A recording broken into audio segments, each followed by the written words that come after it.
আমার মা ছিল না, আমি মানুষ হয়েছি দিদার কাছে। রাত্রিরে দিদা নাতির খেতে বসতাম একসাথে।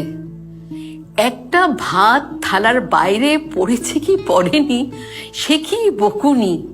শুনতে হতো ৪৩-এর মন্বন্তরের কথা। বাড়ির সামনে মানুষরা দরজায় ধাক্কা তো ফ্যান দাও বলে রাস্তায় রাস্তায় পোকামাকড়ের মতো মারা যেত। সে এক সময় গেছে বটে। দিদা বলতো, ভাত ফেলো না দিদি ভাই।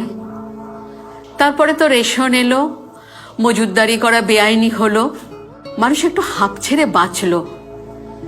আমার মেয়ে কাল আমাকে বলছিল, নতুন এই কৃষি বিল এলে নাকি মজুদদাররা ৪৩-এর মতন যত খুশি মজুদদারি করতে পারবে। আবার কি কলকাতায় ফ্র্যাঞ্চাইয়ের কান্না শুনবো? মানুষের মুখের ভাত কেড়ে নেওয়া।